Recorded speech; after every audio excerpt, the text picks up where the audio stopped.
Saludos damas y caballeros, vamos en esta ocasión a iniciar con una capacitación completa en gestión de mantenimiento. El personal que sabe cómo hacer gestión de mantenimiento tiene generalmente dos atributos, formación y entrenamiento. La experiencia es consecuencia del entrenamiento. Cualquier organización seria reconoce que cada sistema de gestión es una aplicación específica de la norma aplicable y que experiencia en otros sistemas de gestión no se traduce en aptitud para trabajar en un sistema de gestión específico. La formación, por otro lado, es general y una persona con formación en los temas pertinentes es más susceptible a brindar mejores resultados al entrenamiento. Es más, dependiendo de la formación, es posible que en casos particulares el entrenamiento casi no sea necesario. Puede que solo baste con brindar al personal los procedimientos de forma escrita. Esta serie de presentaciones se enfocan en la formación del personal en todos sus roles para la gestión de mantenimiento. ¿Es necesario justificar este objetivo? La verdad es que no. Pero analizando la justificación del objetivo se puede interpretar con mayor precisión y evitar errores de interpretación que comprometan su logro. Como se puede observar, el objetivo de esta capacitación no es académico. El objetivo es formar personal que sea capaz de ejecutar una gestión de mantenimiento efectiva. Una gestión de mantenimiento efectiva obtiene el balance óptimo entre costo de mantenimiento y disponibilidad para un proceso productivo seguro. Sin embargo, la eliminación de todas las fallas no producirá un costo de mantenimiento óptimo, ni garantizará disponibilidad para un proceso productivo seguro. La eliminación de los efectos negativos más severos de los modos de falla lo hará.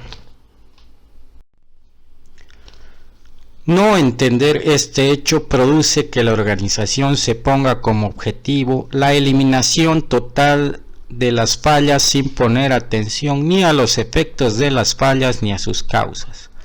Con la ayuda del diagrama de corbata de moño, que es una poderosa herramienta de planificación, se puede explicar mejor este hecho. Se debe analizar primero el modo de falla, después sus efectos. Si sus efectos son severos, se analizan sus causas y se planifican medidas preventivas y correctivas que obviamente hacen al costo de mantenimiento. Si solo se pone atención a los modos de falla, cada modo de falla recibirá la misma cantidad de recursos, por lo que los modos de falla que son severos no serán debidamente atendidos, y los efectos severos, que son los que realmente cuestan recursos a la organización, se manifestarán frecuentemente. Para entender ¿qué es gestión de mantenimiento? Se deben tener claros mínimamente dos conceptos. ¿Qué es mantenimiento y qué es gestión? Este puede parecer un ejercicio trivial, pero el secreto está en el detalle. Mantenimiento se define como la intervención que se hace a un activo en estado de falla funcional para restituir su función. Esta definición obviamente aplica para el mantenimiento correctivo, pero ¿qué hay del mantenimiento preventivo y predictivo? La siguiente definición, que no se elige con una definición de mantenimiento, y dice: mantenimiento es un conjunto de acciones que se realizan para mantener la función de un activo. Parece aplicar para mantenimiento preventivo y predictivo. Entonces, ¿cuál es la definición de mantenimiento? ¿La primera, la segunda o ambas? Hablemos de mantenimiento preventivo.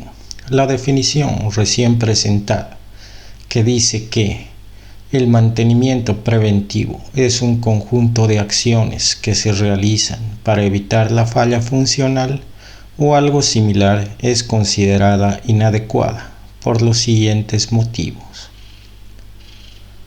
Primero, la premisa es falsa. No existe ninguna acción de mantenimiento o de ningún otro tipo que evite la falla funcional. Segundo, esta definición ocasiona que el verdadero mantenimiento preventivo no sea realizado.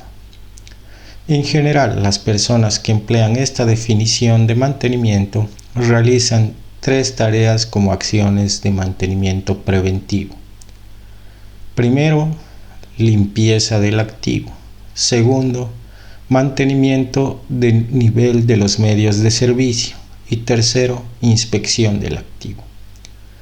En primer lugar, estas acciones no son de mantenimiento, son de operación del activo. Hacer responsable a mantenimiento por estas acciones es permitir que los usuarios del activo lo operen fuera de especificación de diseño, y la principal función del operador es operar el activo dentro de especificación. Segundo, y más importante, sin importar quién realice estas acciones, no van a evitar la falla funcional. Se puede argumentar que estas acciones evitan la falla prematura del activo, pero dado que el tiempo hasta el fallo es una variable aleatoria y que su variabilidad es mucho mayor comparada con otras variables de ingeniería, el concepto de falla prematura tiene poco sentido. Estas acciones lo que hacen es evitar que la causa de la falla funcional sea la operación del activo fuera de especificación. Para evitar interpretaciones maliciosas, debe quedar claro que estas acciones deben realizarse, pero por el personal a cargo de la gerencia responsable por la operación del proceso, y no deben ser etiquetadas como mantenimiento.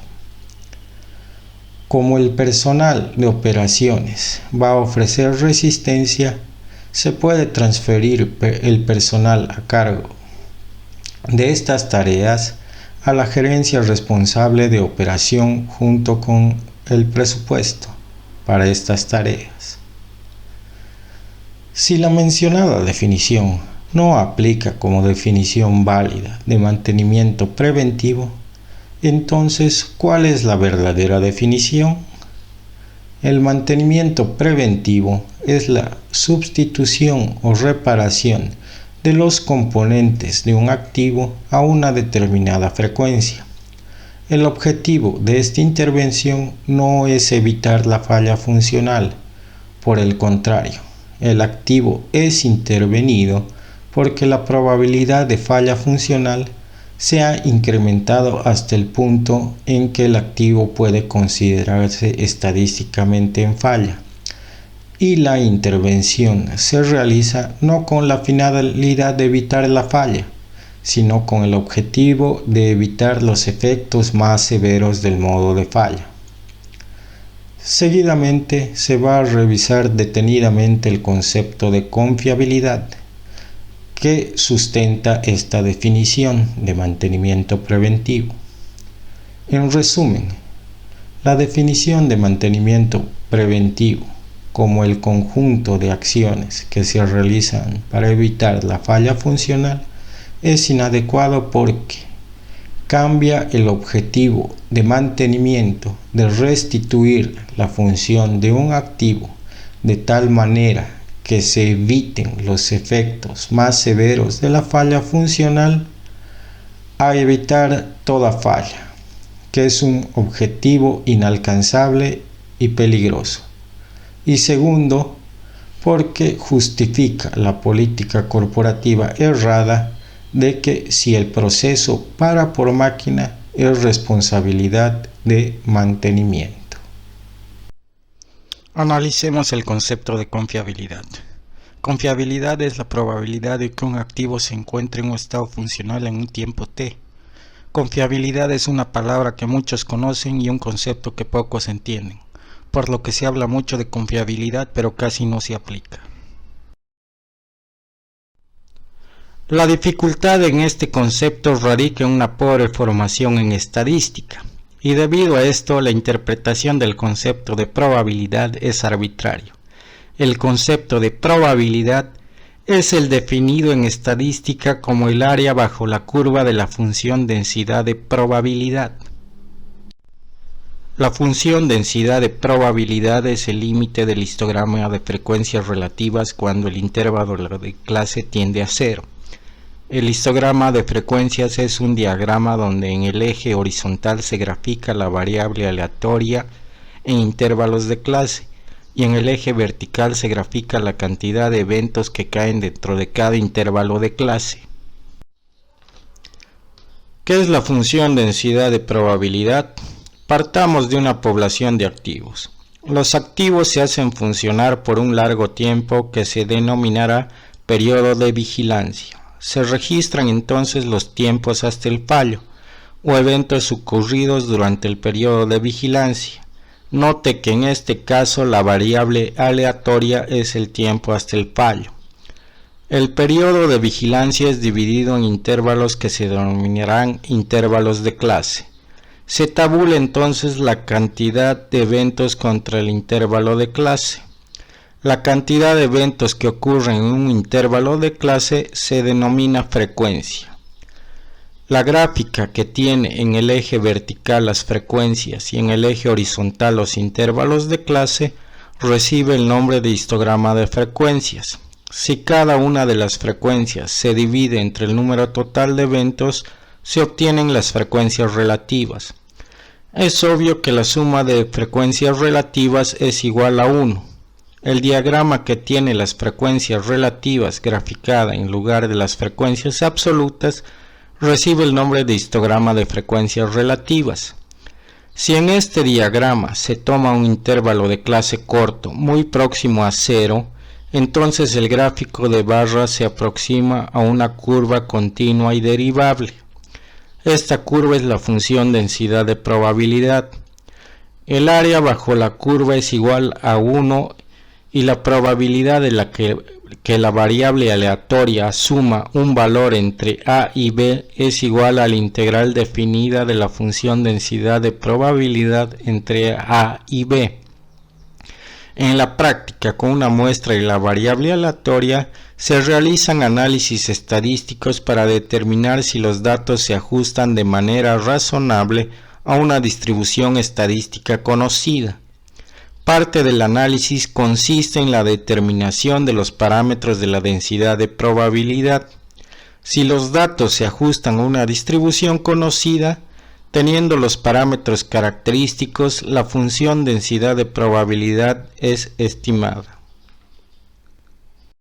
En este punto debe haber quedado claro que la confiabilidad es una probabilidad y que la probabilidad es una magnitud estadística. Las magnitudes estadísticas no son características de objetos, son características de la variabilidad en una población. Esto significa, por ejemplo, que no es apropiado referirse a la confiabilidad de una bomba. Tiene más sentido hablar de confiabilidad en bombas. Este hecho se puede apreciar con mayor claridad analizando indicadores estadísticos más conocidos que son más intuitivos, como por ejemplo la esperanza de vida. La esperanza de vida solo tiene sentido para una población. Esto es porque la esperanza de vida es una característica de la variabilidad en el tiempo de vida de los individuos de una población. El tiempo de vida de un individuo no tiene variabilidad.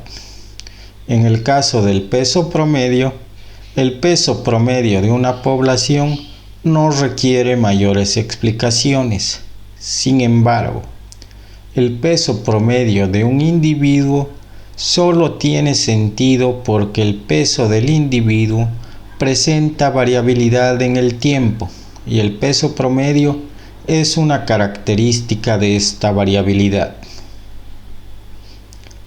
Este pequeño detalle tiene gran relevancia en gestión de mantenimiento en particular y para la gestión en general.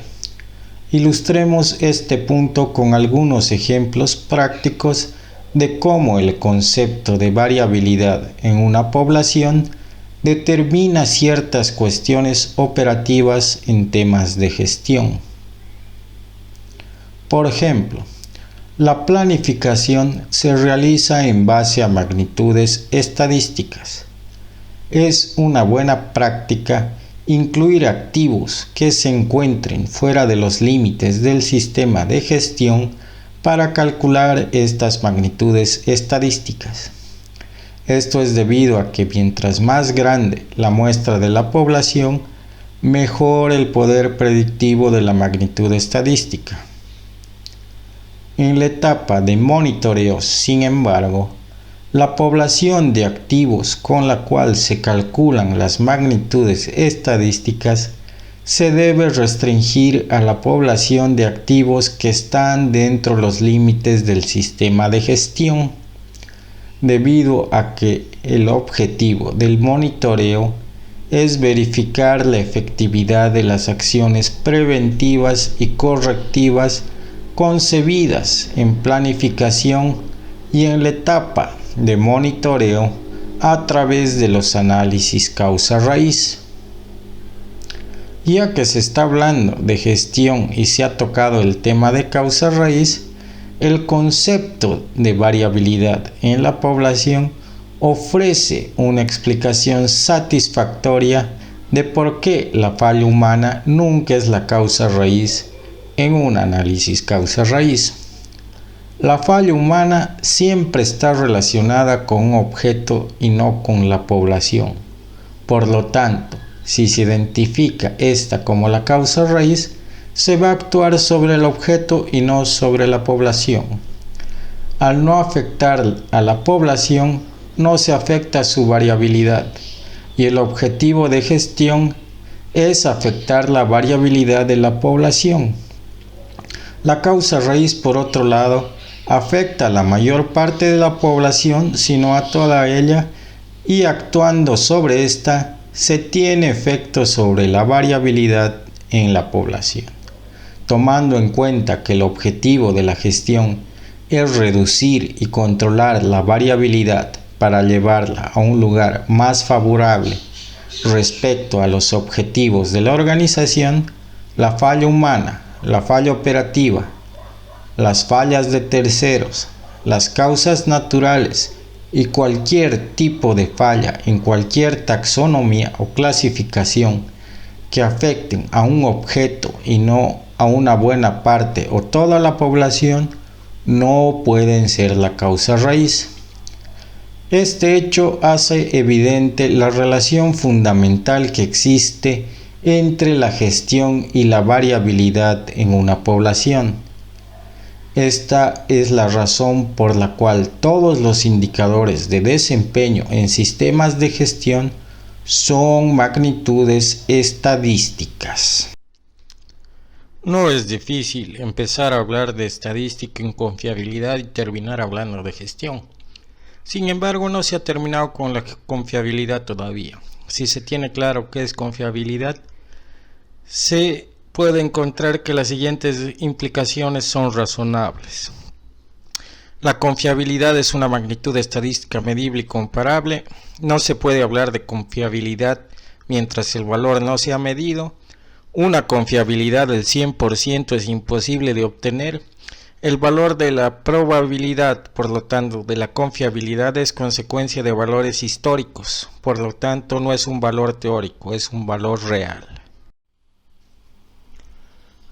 La confiabilidad está sujeta a las leyes de probabilidad. La confiabilidad depende del tiempo y es decreciente con este. La confiabilidad tiende a cero cuando el tiempo hasta el fallo tiende a infinito.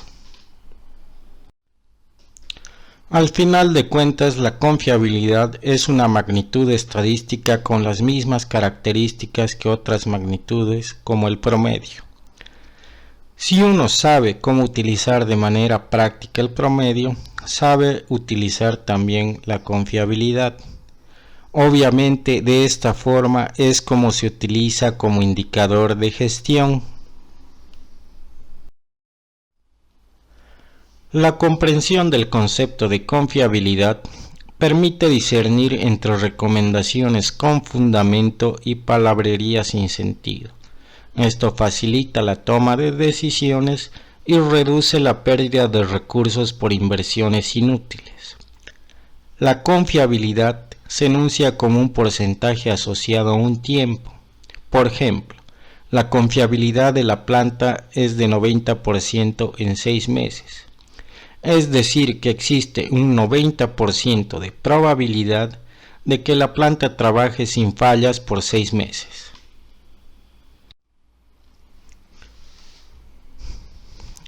El cálculo de la confiabilidad tiene una dificultad análoga a la del promedio.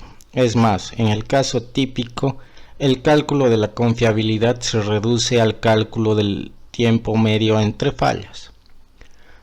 Su dificultad radica en la recopilación de datos de calidad y su procesamiento en función de la pregunta que se quiera responder.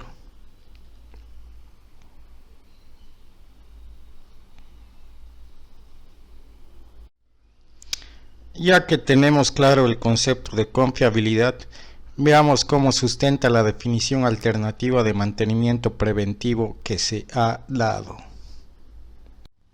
La definición en cuestión dice: mantenimiento preventivo es la sustitución o reparación programada de un componente de un activo a una frecuencia tal que la falla funcional no ocurra. ¿Cómo se selecciona la frecuencia de intervención? La frecuencia de intervención, asumiendo que el tiempo hasta el fallo del modo de falla en cuestión sigue una distribución exponencial, se puede obtener de la ecuación de confiabilidad. Entonces, teniendo la tasa de fallas, se puede tener la frecuencia de intervención para garantizar un valor de confiabilidad razonable. Conociendo la definición de confiabilidad, es obvio que el mantenimiento preventivo no es más que una intervención correctiva, asumiendo que el activo está estadísticamente en falla. Finalmente tenemos el concepto de gestión. Gestión es un conjunto estructurado de acciones y actividades con la finalidad de conseguir un objetivo. La experiencia documentada ha demostrado que la siguiente estructura de gestión es la más efectiva. Primero se tiene planificación. En función al objetivo se planifican acciones y actividades necesarias para su logro. Ejecución. Se trata de realizar las acciones y actividades tal cual están planificadas para lograr el objetivo. Monitoreo. Se evalúa si las acciones y actividades ejecutadas hasta el momento han producido los resultados esperados en función del objetivo. Control. Si el resultado de la evaluación es distinto a los resultados esperados, se modifican las acciones y actividades restantes por ejecutar para lograr el objetivo. Planificación. Cuando no se planifica, no se puede estimar los recursos necesarios para lograr el objetivo. La planificación se realiza con la mejor información disponible en el momento y en la mayor parte de los casos esta información no será suficiente para que la planificación sea más que aceptable. Generalmente la planificación no se va a cumplir tal cual, y mientras mayor el tiempo de planificación se puede obtener más y mejor información. El tiempo de planificación mínimamente debe ser hasta tener una planificación aceptable y lograble. Ejecución. Se debe tratar de ejecutar las acciones y actividades tal cual estaban planificadas. Dependiendo de la información que se tiene en el momento de la planificación inicial, las acciones y actividades ejecutadas como fueron planificadas pueden no ser suficientes para cumplir con los objetivos parciales. No se debe culpar al personal de ejecución o a ningún otro personal por los desvíos naturales de la planificación, ya que son parte del proceso de gestión. Monitoreo. Mediante la toma de datos en campo de los valores reales de la ejecución de las acciones y actividades, se determina la efectividad de estas en función al objetivo de gestión. Cuando se encuentra que la ejecución de las acciones y actividades no han sido suficientes para lograr el objetivo de gestión, se procede a identificar las causas del desvío a la planificación. Una vez identificadas las causas, se determinan acciones preventivas y correctivas mediante el análisis causa-raíz. Control. Las acciones preventivas y correctivas recomendadas en el monitoreo son incluidas en la replanificación de las acciones y actividades remanentes. La replanificación puede incluir modificaciones al alcance, calidad, costo y duración de las acciones y actividades, la inclusión y eliminación de actividades, entre otras cosas. En resumen, requiere modificar el presupuesto y los plazos, por lo tanto, tiene que ser evaluada y aprobada por la alta dirección. La gestión es análoga a una batalla. Si se entra a la batalla sin un plan, se pierde la batalla. El plan de batalla tiene que ser elaborado en base a la inteligencia que se tiene del enemigo. Mientras mayor inteligencia, mejor el plan. No se puede tener toda la información requerida para elaborar el plan perfecto. Por lo tanto, se debe recopilar información en el campo de batalla y en base a esta información modificar el plan para lograr la victoria. Una sola persona no puede llevar a cabo este proceso. Tiene que ser un equipo de trabajo y todos deben estar capacitados en el mismo sistema de gestión. Esto es especialmente cierto en el caso de la alta dirección. La alta dirección es la que debe pedir la implementación del sistema de gestión para la dirección de la organización a través de la evaluación y aprobación de los recursos especificados en los procesos de planificación y control. ¿Cómo se compara la gestión cuando existe un sistema de gestión y cuando no existe este? Cuando no existe sistema de gestión, ¿se planifica una vez o no se planifica? Cuando existe sistema de gestión, se planifica y replanifica el trabajo las veces que sea necesario hasta conseguir los objetivos de gestión. ¿Cómo se ejecuta el trabajo cuando no existe un sistema de gestión? El trabajo es ejecutado de manera distinta al planificado, para cumplir objetivos parciales porque el ejecutor es responsable por el resultado de la ejecución. Cuando hay un sistema de gestión, el trabajo es ejecutado tal cual es planificado, porque el ejecutor es responsable por la ejecución de la planificación.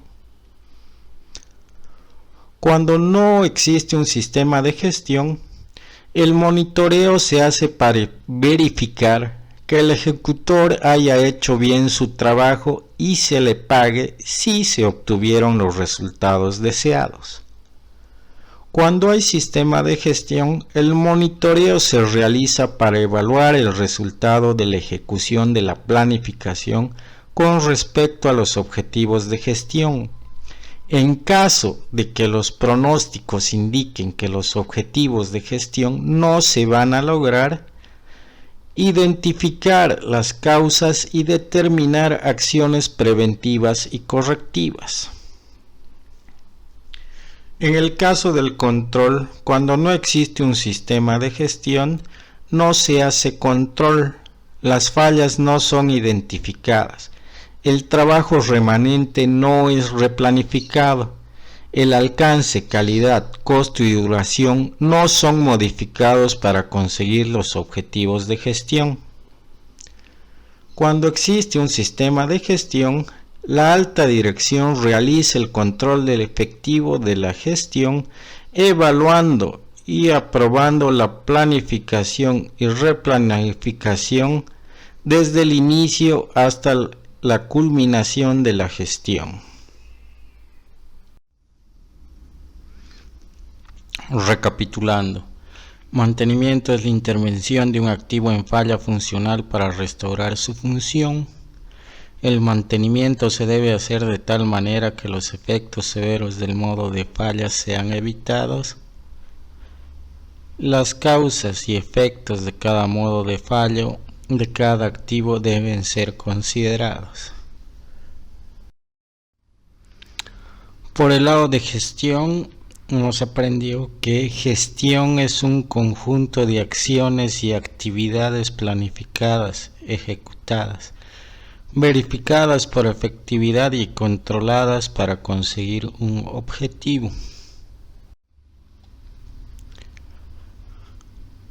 Juntando los dos conceptos, tenemos que la gestión de mantenimiento es un conjunto de acciones y actividades planificadas, ejecutadas, verificadas por efectividad y controladas para restaurar la función de un activo de tal manera que los efectos más severos de sus modos de falla sean evitados.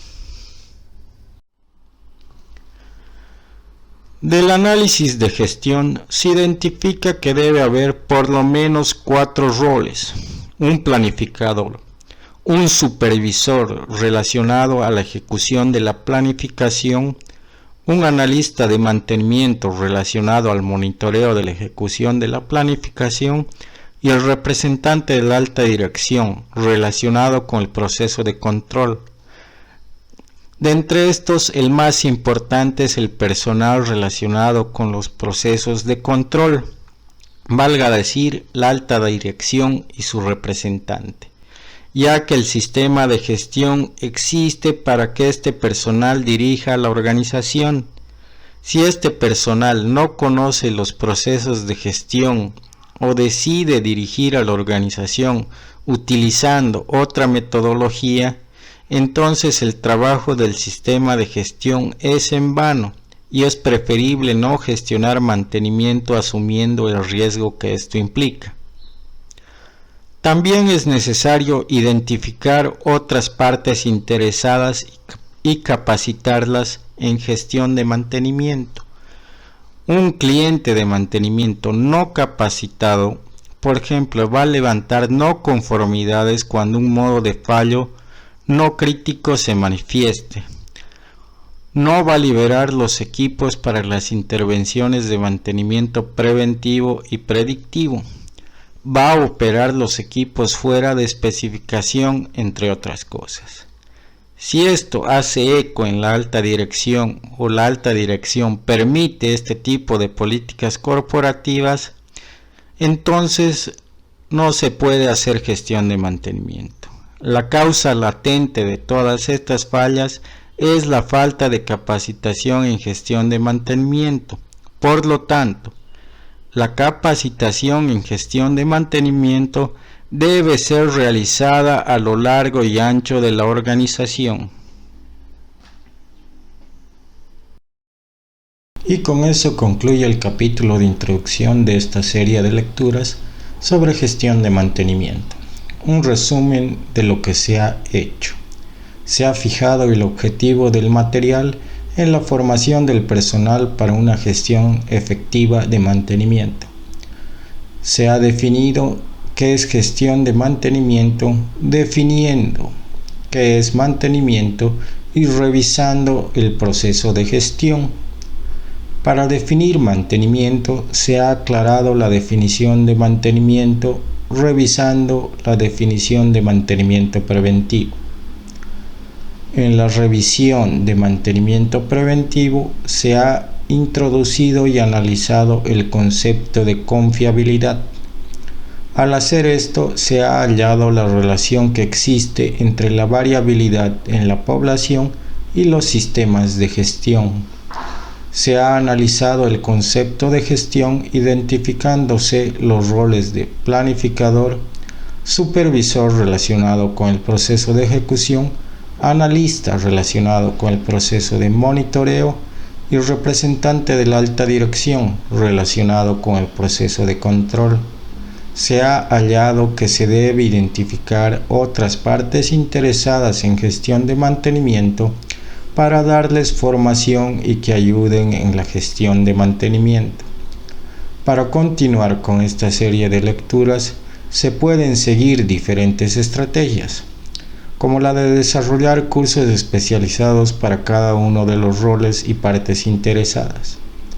Otra estrategia, que es la que se seguirá, es la de desarrollar una serie de lecturas general más módulos de especialización.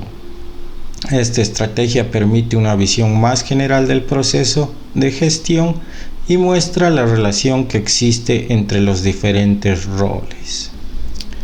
Esta es la parte del video donde uno dice algo como: si te gustó el video, dale like, suscríbete y haz clic en el botón de notificaciones para que no te pierdas ningún video. Todavía no estoy familiarizado con el algoritmo de YouTube, pero me parece que la sugerencia de compartir aplica. Si alguno tiene formación en ingeniería como yo, sabe que si uno encuentra o genera información útil, se la queda para uno mismo, para tener ventaja competitiva. En sistemas de gestión, sin embargo, esto es un error fatal, porque la gestión es un trabajo de equipo, una actividad social, donde si el equipo no tiene el conocimiento apropiado, todas las habilidades de una persona no cuentan. El trabajo de la alta dirección y su representante es el de colocar los preciados recursos de la organización ahí donde mayor retorno obtengan, con el menor riesgo.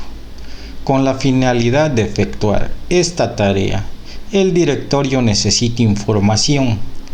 Es el deber de la gerencia desarrollar un sistema de gestión que proporcione toda la información interna importante al directorio. Si, por ejemplo, en la organización existe un individuo que conoce y sabe hacer la gestión del valor ganado, pero nadie más en el equipo de gestión, o aún peor, en toda la organización, no conoce que esta práctica estándar en la industria sirve para medir la eficacia del presupuesto y cronograma planificado, la información generada cae al vacío y nunca llega al directorio donde es más necesitada. No importa si la persona es un miembro del directorio, su representante, un gerente, un planificador, un supervisor, un analista o sea quien sea. Esta habilidad no vale nada y no representa una ventaja competitiva sobre el resto de la organización en las condiciones mencionadas. Es una pérdida tanto para el individuo como para la organización. Por desgracia, en todos los niveles existe gente que no es suficientemente inteligente para verlo de esta manera. Esta gente en general no tiene demasiadas habilidades para compartir tampoco. Sin embargo, ciertamente tratan activamente de sabotear los esfuerzos para implementar este tipo de conocimiento en los sistemas de gestión. Y esto puede incluir la eliminación de amenazas. Es por esto que, entre otras cosas, el nombramiento del gerente y otros cargos de responsabilidad por parte del directorio es una tarea muy importante. Este comportamiento depredador es una razón por la cual sistemas de gestión de mantenimiento, como el mantenimiento basado en confiabilidad, no son implementados. Y sistemas de gestión implementados según ISO u OSAS pueden no ser tan efectivos como deberían. Pueden ser certificados, pero ni siquiera tienen un representante de la alta dirección válido. Y el sistema de gestión integrado existe solo en papel y es paralelo al verdadero sistema de gestión del negocio.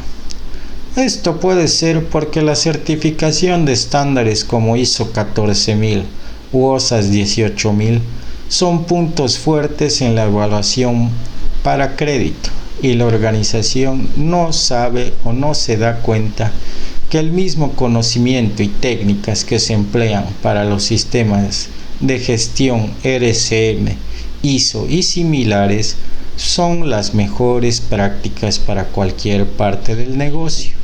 En conclusión, si se quiere que este conocimiento sea útil, la alta dirección debe ser quien lo solicite y alguien lo debe proveer. Este curso es una guía tanto para el consumidor como para el proveedor. Véame en el siguiente video, tal vez.